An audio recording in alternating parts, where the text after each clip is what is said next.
YouTube, what's going on?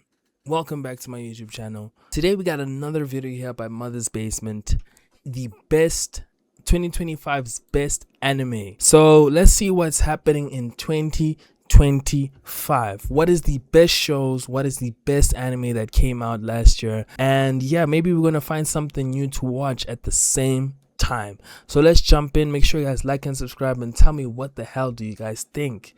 Let's go. Never let anyone tell you you can't have too much of a good thing. 2025 was one of the greatest years of all time for anime, if not the greatest. And I don't know. Was it? No, guys, for real. Was it the greatest time for anime? I don't know, guys. I think that's a reach. He's reaching, right? And at the end of it, I just feel exhausted. Yeah, man. same. Don't get me wrong. I am also thrilled with all of the incredible New anime shows, that I got great to watch shows this year. But I'm also bummed at all of the ones that I just wasn't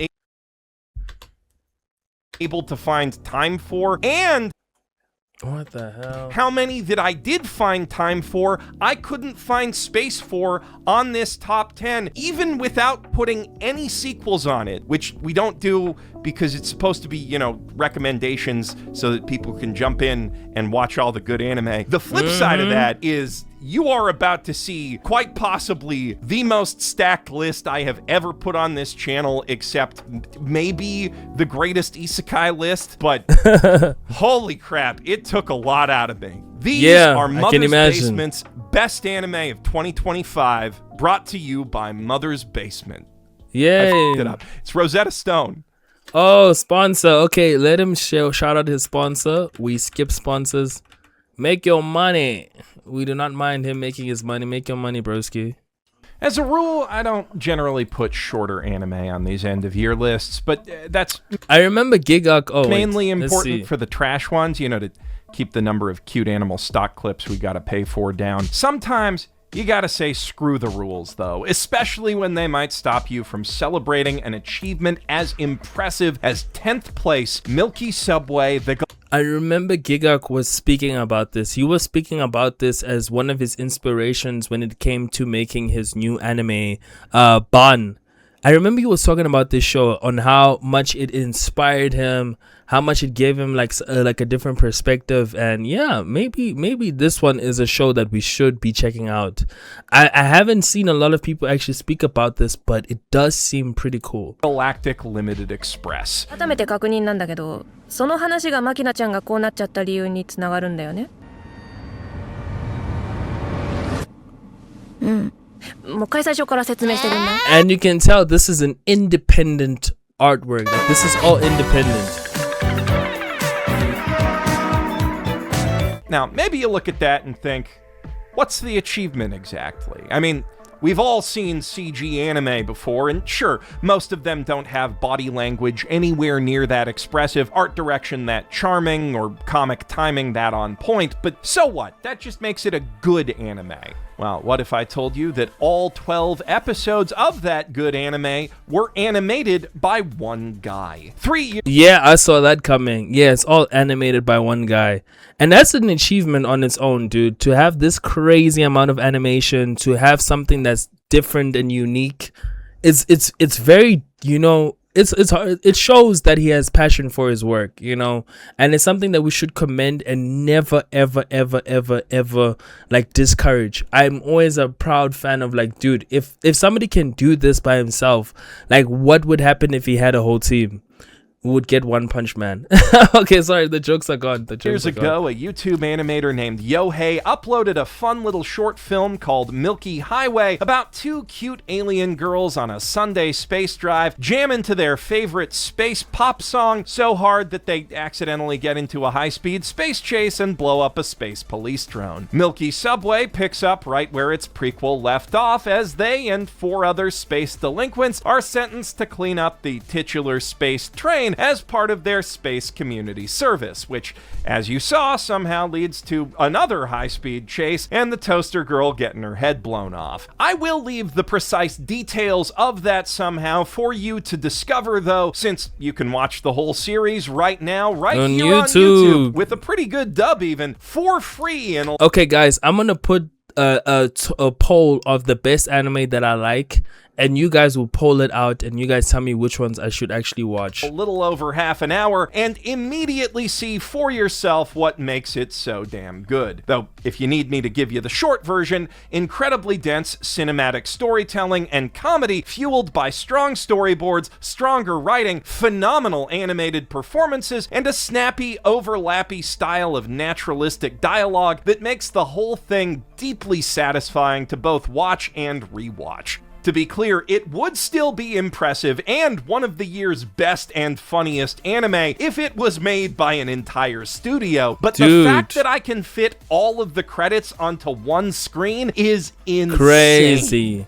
It really is remarkable how new technology keeps empowering independent artists to do the work of much bigger teams, not you. But at the same time, it's hard to shake the feeling that we've lost something intangible and important along the way. One of these new YouTube indie anime, Dungeons and Television, actually tried... When we think about the whole doing it independent arc, I feel like it's a good thing that a lot of people now are kind of empowered. When you think about a lot of things and tools that we have, especially with that other show where we got like Unreal Engine, you can do a lot of things, especially if you have the computer, you have the power, you have the capabilities, you could actually make something of worth noting. And the new animation apps and technology that give us more power to actually to prioritize independency. Because I was thinking about One Punch Man, imagine these guys are spending millions on making something and they don't even achieve what they're supposed to, and that's good animation.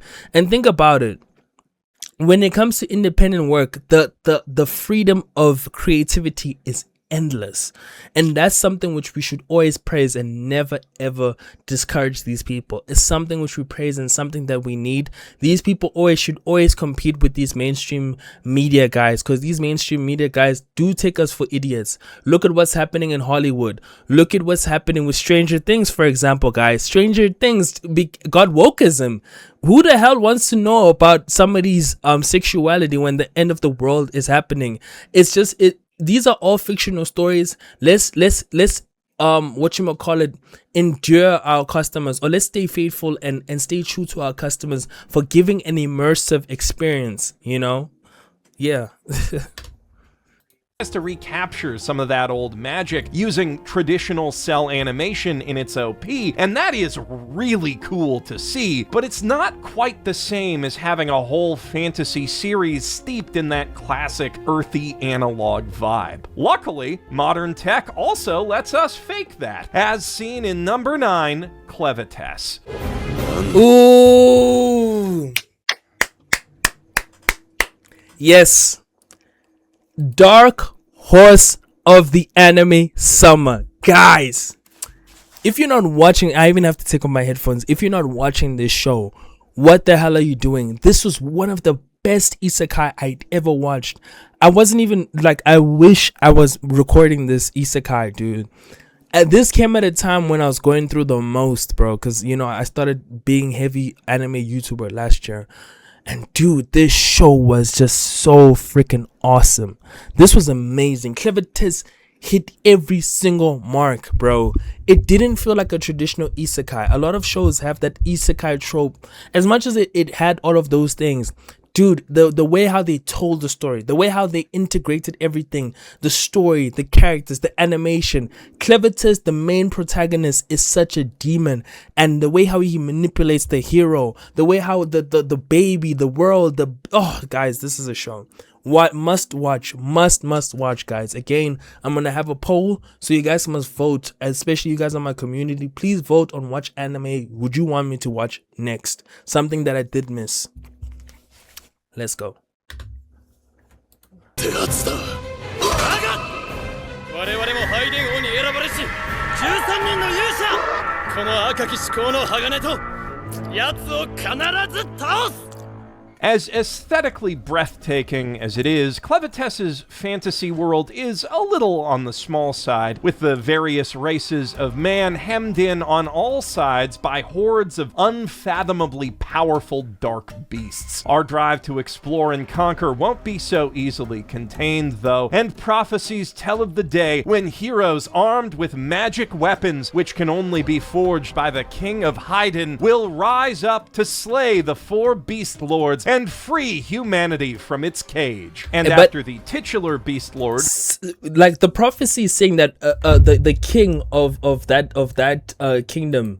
So when we think about it, Clevatess kidnaps. Okay, wait. Let me just let him finish the story. Sorry, guys. Clevatess is done mopping 13 heroes worth of giblets off his doorstep, he decides to tell humanity exactly where they can shove that prophecy. But Up when he their ass. finds a small child crying in the smoke, So this small child is the prince of is the son of the king. So I think this might be the king that might take over the new land and defeat the four beasts, except for maybe Clevatess, because Clevatess is acting like a father figure. But who knows what the future lies. I pray this thing has a full Attack on Titan series, bro. smoking rubble of Haiden, his fate is set on a new course. Using dark magic, he revives the least eviscerated hero, Alicia, as his undying minion to help him raise the baby Luna and guard them both on an undercover journey through the world, that he might gain mankind's measure through the eyes of an impartial innocent, and in so doing determine if any of us are worth sparing his wrath. And thus, Three Men and a Baby meets Lord of the Rings in an epic dark fantasy quest that actually lives up to the epic and dark fantasy parts of that sentence. We're talking very dark here, by the way. Very Slavery, dark. including the sexual variety, is presented unflinchingly on screen, but it does treat those subjects with the weight they deserve and avoids objectifying their victims. And I think it's worth powering through, even if you have a weak stomach for that sort of thing, because Nah, it's not that bad. He's exaggerating it. It's not that bad. It's not that deep. But it's so good. Like the storytelling is top tier, guys. 10 out of 10 Dark Horse anime of 2024. with a rich, nuanced world, unconventional and interconnected power systems, Yo, guys, no, when I was watching this weekly, I'm like, damn, why is nobody speaking about this shit? This was so good. Sorry, guys, and a whole I'm mess glazing. of genuinely kick-ass action strung together by clever and heartfelt storytelling. There is plenty to recommend Clevatess to fantasy enjoyers of all stripes. I'd go Especially if you love isekai. so far as to call it the secret big fourth of the new Big Fantasy 3 of Frieren, Dungeon Meshi, and Witch Hat Atelier. But despite all that, Witch Hat Atelier? That show hasn't even came out. Has it come out? What the hell? It's Machoka Tensei. Frieren.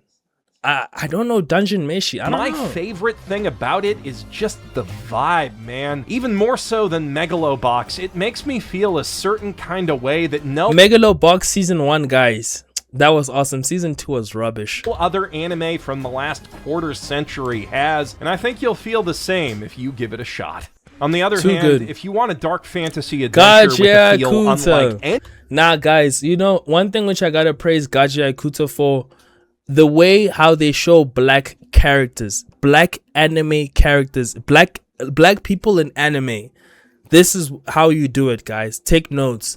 And I love, if you guys see that the creator of Gachiakuta, she looks exactly like a person that creates Gachiakuta. The hip hop aesthetic, the things that they take from black culture, from American black hip hop culture, is so prevalent and so there. It reminded me of me watching Boondocks. That's the one thing which I liked about watching Clevatess. anime I mean, you've seen Gachiakuta, before. sorry, You should keep an Gachiakuta. eye on 8th place, Gachiakuta. ウドが大事に使ってやればきっといつか魂が宿るそしてそれは必ずお前に力を貸すだろう Well, This is a must watch, guys. Must watch. Don't stop what you watching right now. Watch this shit. 20 fucking episodes of fun. there is one very short anime that comes The best fest episode I had seen of last year. Gotta give pretty this show. close conceptually to Gachiakuta's literal dumpster of a world, Battle Angel Alita.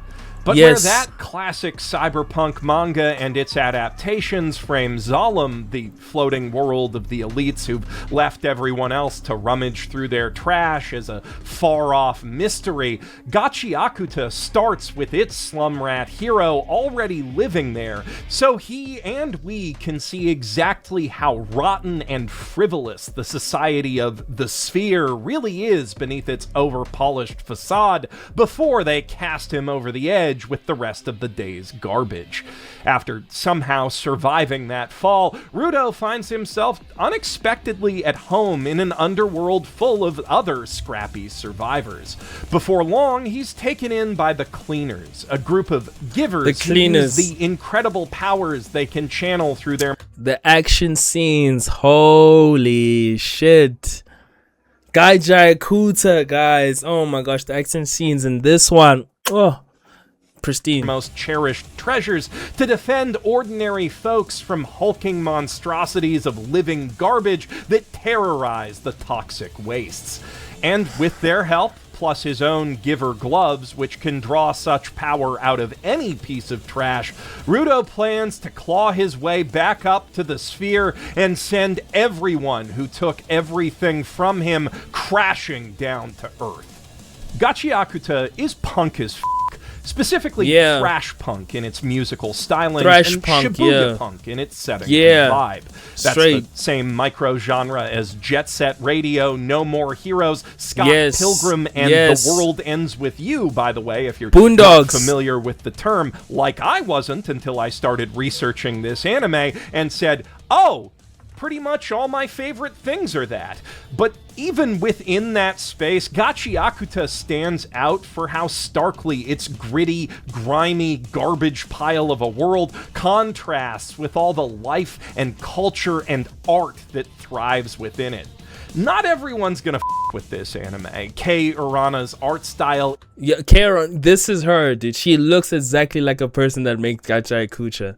Like, no, dude, this is honestly 10 out of 10. Is intentionally sharp and abrasive, closer to what you'd expect to see sprayed on a Tokyo underpass than inked on the page of a manga, and Bones adapts her work very faithfully. Studio Bones, we thank you. We need people like this. Studio Bones, 10 out of 10. This was amazing. I love you guys, honestly. I know quite a few folks who've called the characters ugly, and I wouldn't necessarily disagree. I would argue that often belies their beautiful souls.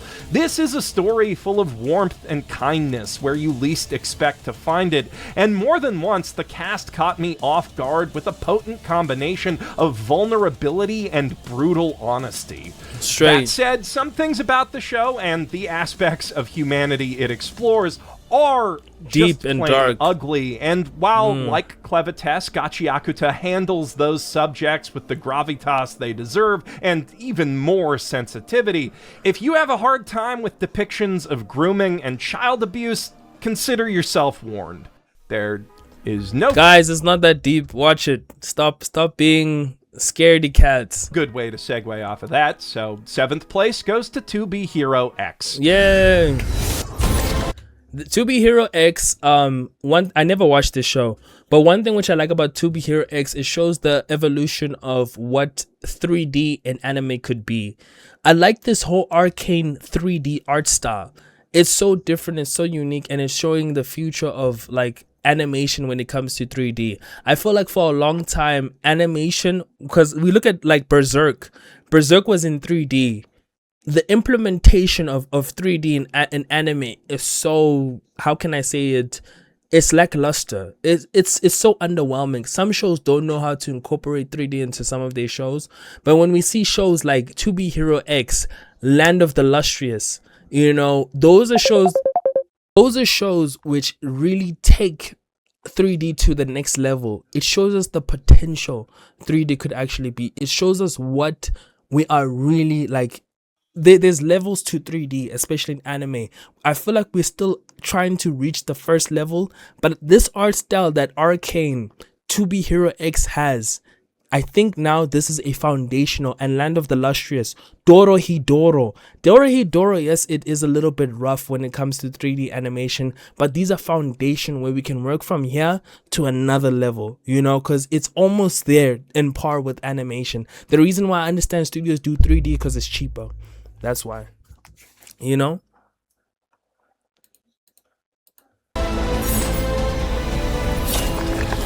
このまま広がってゆけ恐怖や If there's any genre that's harder to find a fresh angle on than isekai, it's gotta be superheroes. But 2B Hero X pulls it off with an elegantly topical high concept. Instead of radiation or mutation, this world's heroes get their powers from the people. Our perception of, trust in, and wishes for them, as represented by a magic follower count, shape their abilities. Villains and monsters, meanwhile, are quite literally fueled by fear, their own and that of the public, which make their powers more potent but also volatile. And also, if you want to know more about 2B Hero X, Gigok actually not responded. He interviewed the creator of 2B Hero X and his story on how he came up with this animation. Fun freaking video. I gave a reaction to that too. That was awesome. Trust is just as much of a double-edged sword, though. If the masses need a man who will always stand tall in the face of anything, that can make him invincible, yet at the same time render him incapable of falling for any reason, even if it's just to sleep or sit down to take a And while the system does mean that anyone can be a hero, that also means anyone can be a hero. Yes. Many spend more time jockeying for better rankings than they do saving people, and should a villain or rival wish to take one down, it's often easier to attack their image than the person themselves. Plus, it's just as easy for folks to put their trust in the wrong people as the right ones, especially when they have money to burn on PR campaigns and sock puppet armies. It's a fairly transparent... This is a good show. No cap. Allegory for the modern social media landscape. One major platform in universe is literally called FOMO, but the satire is no less effective for its blatancy, and the show uses it as a springboard for all manner of dramatic story arcs about deeply human heroes, which interweave into a grand non-linear tapestry of lingering mysteries and lurking conspiracies centered around the massive annual tournament to crown the top hero,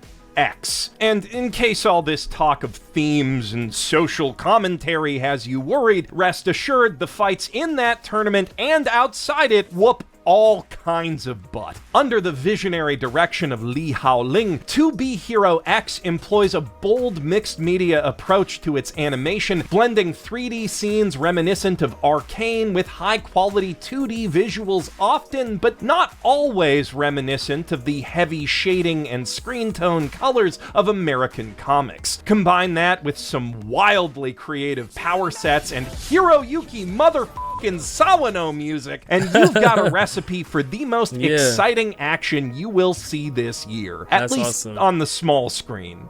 That'd be a real good segue into Reze arc if we were doing sequels. Oh, the Reze arc, guys. Holy shit. That movie. Guys, literally buy speakers and watch that shit. Bro. But thankfully, spin-offs are a whole lot more accessible for new viewers than sequels, so I have no rules against handing 6th place to Uma Musume Cinderella Grey. Oh my god, Uma Musume Cinderella Grey. Shout out to you guys for making me... Gigog actually was speaking about this, and one thing about this show is everybody speaking about it. A lot of people are like, they keep on spamming this show. And it looks fun. I should give it a try. Honestly, I should totally give it a try. I was thinking of reacting to it today, but we'll see. We'll see.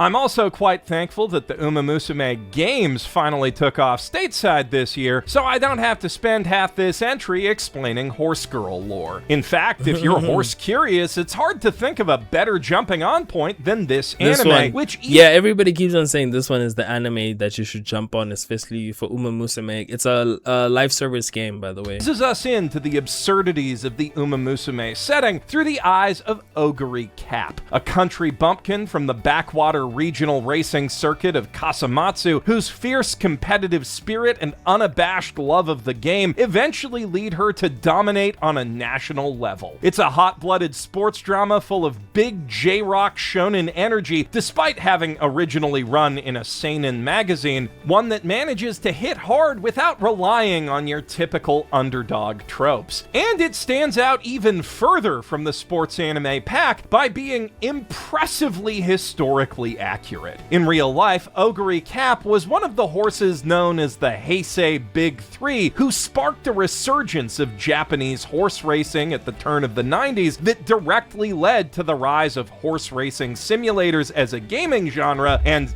eventually, Uma Musume. And more than any of his contemporaries, Oguri's track record makes for ideal biopic fodder. A rags to riches rise leading to a dramatic roller coaster ride of hard-won triumphs and bittersweet defeats against a field of equally legendary rivals. An idol in... But giving this one number 7 over the 2, I don't know. I guess I gotta watch it first before I judge. Who literally changed the game and was so beloved he helped invent the concept of racehorse merch. So even this scene is probably a real thing that happened in real life, not just a sly bit of Cygames product placement. Though to be clear, it is absolutely that too, and we really can't ignore just how much of a factor all the merch and gacha money is in just how well this and every other Cygames Pictures anime it's a gacha game, yeah. With high-grade Sakuga in even the most low-key episodes, star-studded stud casting in even minor roles, and music by the legendary Kenji Kawai, the production values never stop impressing. And while the hilariously memorable cast of characters and tight adrenaline-fueled story are the main things that earned it a spot on this list, that certainly doesn't hurt its placement. As great as Cygames Pictures' glorified gacha ads can be, though, what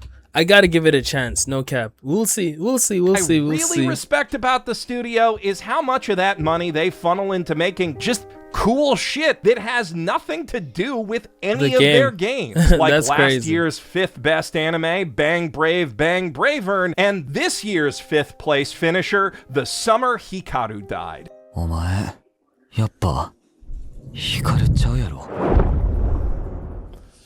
I've heard so much about the summer of Hikaru Died. It's like Takopi's, it's Takopi. That's I think maybe he's gonna mention it. But the summer of Haruki Died, man, people were glazing this one. I need to hear the synopsis. Let's just listen to the synopsis. なんでや。完璧に模倣したはずやのに。 Anime does quite a lot of things better than any other form of art, but being scary has never really been one of them. So the fact that this show is so consistently and effectively creepy is a huge flex in and of itself. Ryohei Takeshita's perfectly placed pillow shots and masterful mood lighting combine with Koji Kasamatsu's pitch-perfect sound design to underscore moments of apparent normalcy with deep feelings of unease, leaving us teetering on the... One thing which I hate about animation is that I think they know how to do animation which is scary. It's just that it hasn't been done by the right people at the right time. Because Adult Swim had attempted with Uzumaki and I think a few other shows, but they lose budget and they lose interest very quickly. So the Summer Haruki Died, a lot of people were loving this one. As the next big scare takes its sweet time winding up to bowl us over. And that spellbinding presentation acts in service of a seriously inspired story. After Hikaru Indo goes missing for a week on a very haunted mountain, only his best friend Yoshiki seems to notice that he died and came back a little wrong. He knows Hikaru better than anyone. After all, he's been in love with him for years. So this is quite the devastating turn of events, but it's more complicated than that. Not only is this new Hikaru still a source of comfort in his grief, but it's a lot more open with feelings Yoshiki always wanted the original to express. Feelings that we'll never know for sure if the real Hikaru ever reciprocated, and while the thing that wears his skin now is very fond of Yoshiki, crazy about him even, that is almost certainly not the same thing. But it is dangerously close to close enough, and as he sorts those feelings out, it only draws closer, as do all the other things that followed it down off the mountain. What's more, for the young guys, no. Yes. This sounds good. What the hell? No, this, I like listening to it is like, whoa, okay, shit. Why didn't I watch this? Oh, because it wasn't in English. Yeah, no. I'm gonna check this out. I'm gonna check this out. Long hid his true self from a very small town. There's something like when you look at the animation, you hear the story and how complex it is. Hearing the dynamic with the main character and Haruko is like, damn, this comfortably sounds relatable awesome. About its innocent yearning to belong that makes him want to support it, even as he learns just how dangerous it really is. This is psychological horror at its deepest and most compelling, as rich in character as it is eldritch lore, and likely the closest we'll ever come to a proper Silent Hill anime. If I have any complaint at all, it's only that the show ends a little too abruptly on a merely eerie note, without hitting any of the truly horrific payoffs it's so clearly building up to. But with at least another season's worth of ongoing manga left to adapt, that's far preferable to the anime original alternative. I mean, that sort of thing's just best left to original anime with their own stories to tell. And few such stories this year were told better than number 4, Zenshu, which I will play a clip of in Zenshu is his number 4. I watched Zenshu. I gave a full reaction to Zenshu. One thing which I gotta say about this one, episode number 7. Holy fuck. That was an episode. It reminded me, I don't know if it's episode 7 also from Dandadan. Holy fuck. Episode 7 of this one. That's when Mappa was like, boom, boom, boom, boom. Let's just flex on y'all for a second. That's how I wish all the episodes were like episode 7. This anime out of 10, you guys can skip it. Maybe just watch episode 7. Maybe read the synopsis and maybe watch episode 1, then go to episode 7. And this is a throwaway. Bro. Number 4, this is number 10. Honestly, no offense to this one. I didn't. It wasn't. I could live with. I could have lived without watching this one. No cap. They are real aggressive with the copyright on this one, so I'm just gonna hold on my face and the poster over here for a couple moments longer, just to make sure that at least the name of the anime makes it into the video if I have to cut the rest of it. Okay, I think we're good.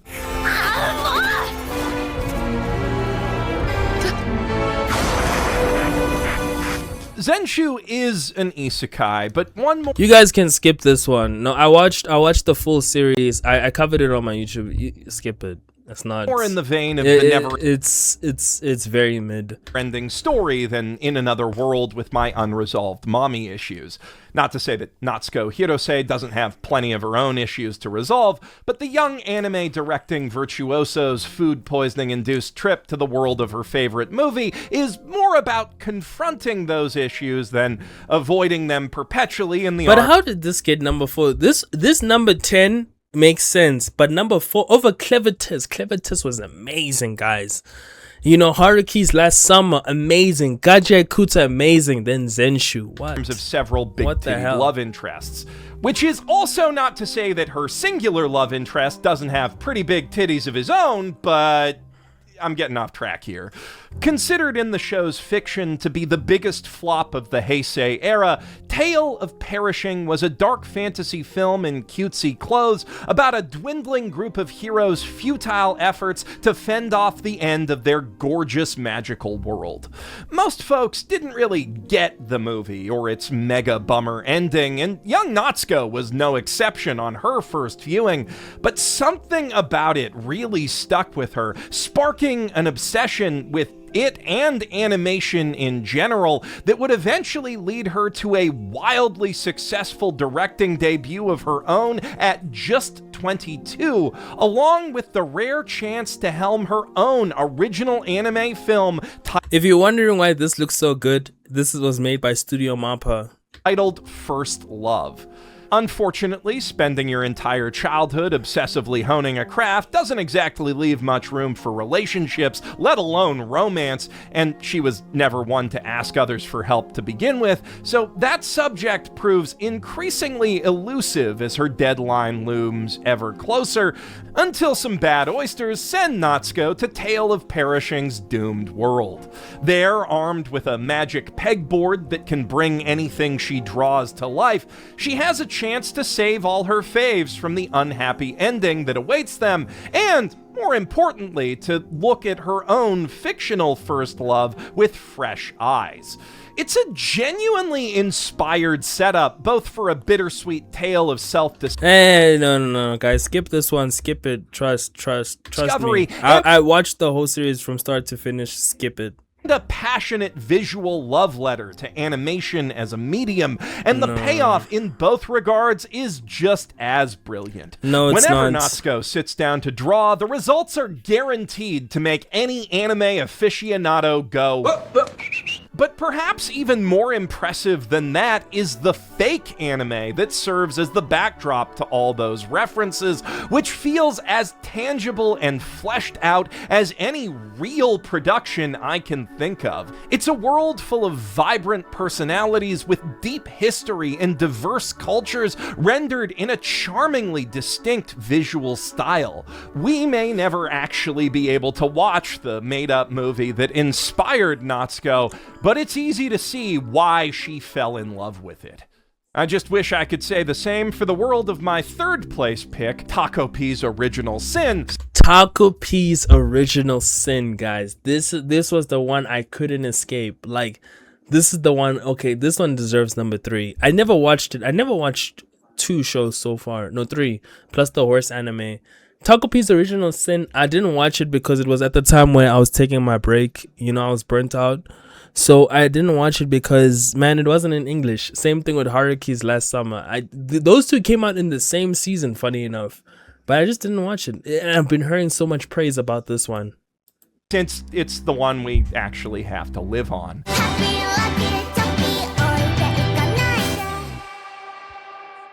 If there's one anime on this list, I'd suggest skipping ahead to the next entry so you can watch it completely blind. It's this one, and with a scant 6 episodes to get through, that's not even all that big an ask, though. Okay, guys, I want to watch this, so I'm gonna skip to the next one, right? I'm sorry, this one I have to watch. I have to watch Takopi's Original Sin. So we're gonna go to second place. I don't want to get spoiled on the whole thing. I don't want it to sell me because it is just 6 episodes. So guys, please bear with me. I'm gonna go second place. Let's go. Sorry guys, only one anime I'm gonna skip. One. So don't kill me. If there's one thing I do wish I could do over, it's putting orb on the movements of the Earth as low as I did on last year's list when it was only half finished. If I could have seen the whole thing before I ranked it, it would have easily taken 3rd place. But thankfully, even though my rules expressly forbid double dipping, I can kinda make up for it by placing this year's other adaptation of an Uoto masterpiece, 100 meters, in second. Oh, I've heard about 100 meters. Like, a lot of people have been putting praise to it. Like, people are like, yo, this is the anime. Let's check it out.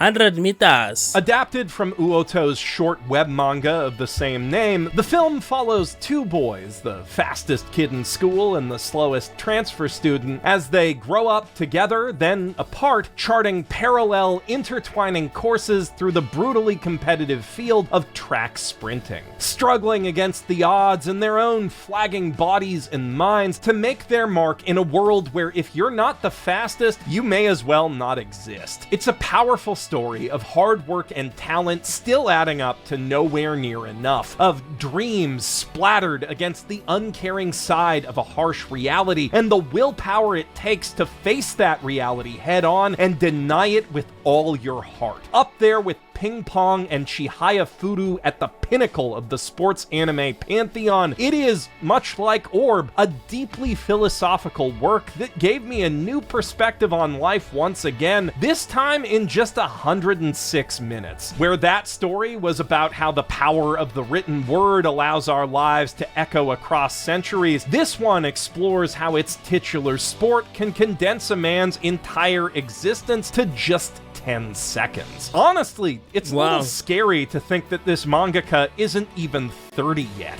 Both of his stories are clearly products of profound wisdom well beyond his years. And for as much as Kenichi Shimizu and Madhouse's adaptation of Orb elevates that material, Kenji Iwaisawa and Rock and Roll Mountain's take on 100 meters rockets past it into the stratosphere. The sound design is immaculate, the acting from animators and seiyuu alike impeccable, and the cinematography as bold and evocative as anything else in the medium. It's the best movie I've seen all year, and it's not particularly close. Even as a TV guy who'd much rather live in an anime's world for weeks than visit it for an afternoon, I can't deny greatness on this level when it's staring me in the face, and I'm so happy that it's finally coming to Netflix at the end of this month so that everyone who missed its tragically brief sprint through theaters can experience that for themselves. As great as it is, though, one anime this year still surpassed it. And yeah, no, I gotta check it out. I gotta check it out. And you'll find I think now he's gonna do the honorable mentions, but let's see. After we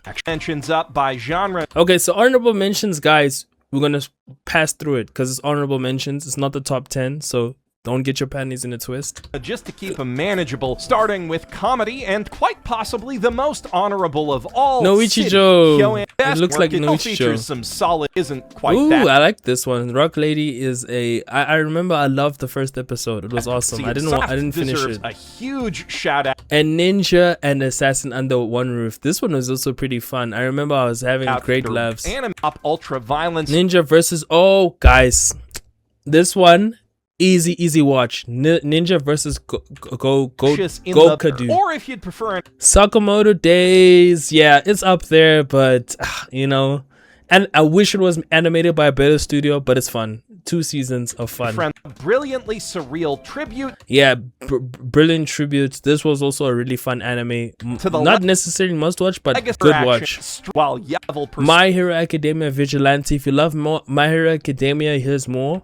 Tackles a fairly basic I've heard about this one. Great animation style. I've seen a lot of it. Animation, just drama. Flowers in Asura. Never heard of it. And Shirley. And hit me right in the Canadian nationalism. No, next. Medalist. Which is what the instant classic. Heard about it. It's kind of like Yuri on Ice.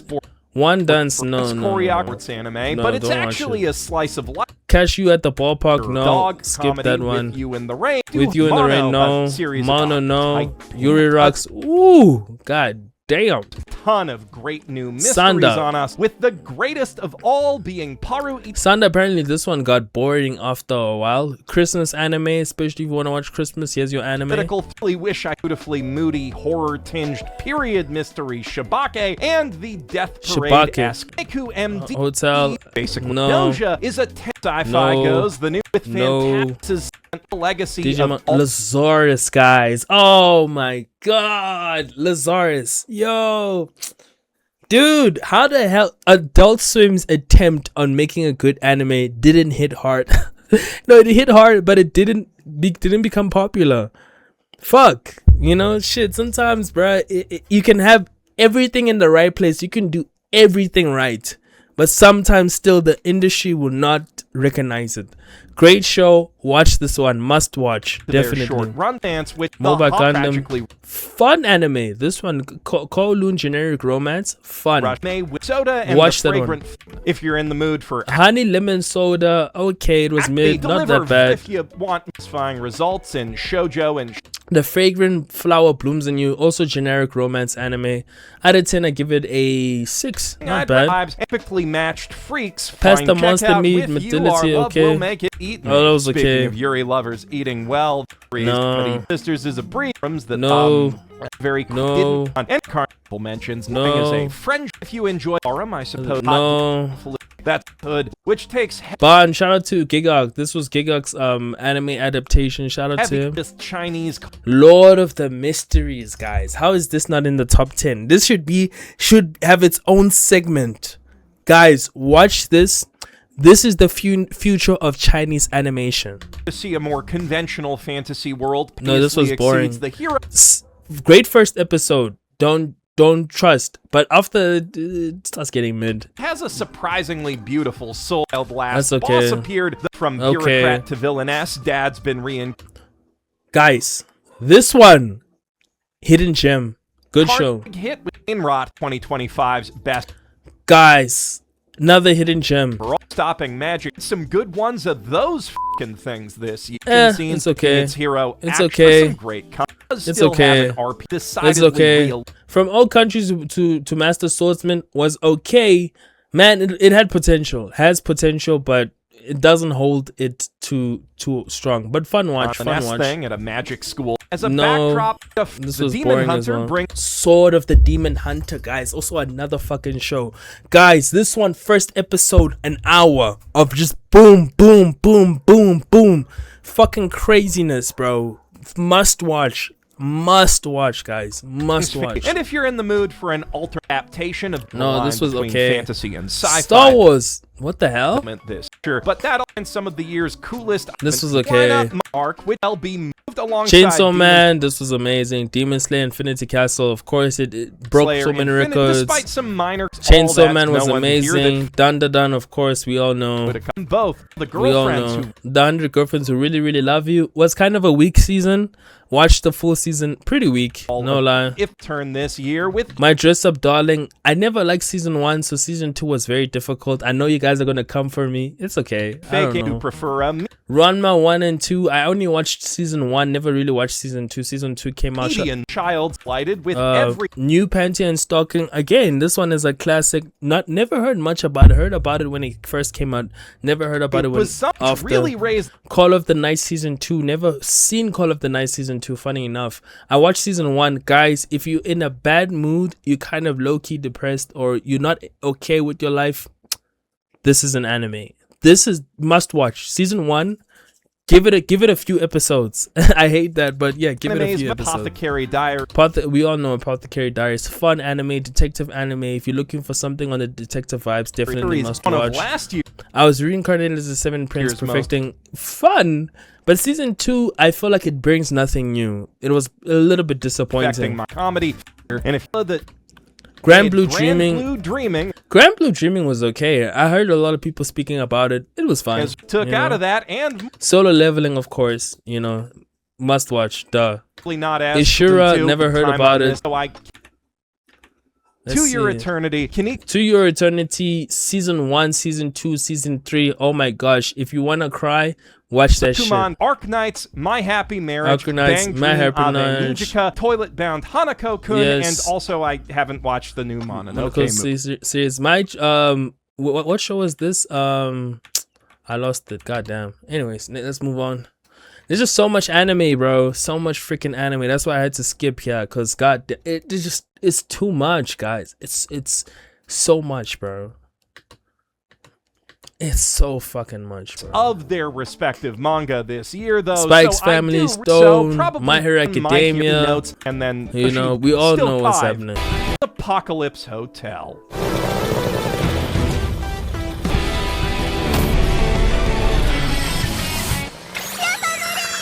You might have noticed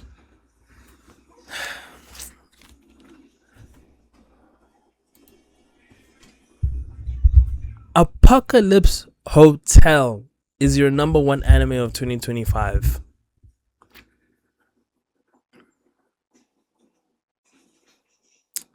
This is where I gotta end the video. This guy doesn't take me seriously, bro. I literally watched this for an hour.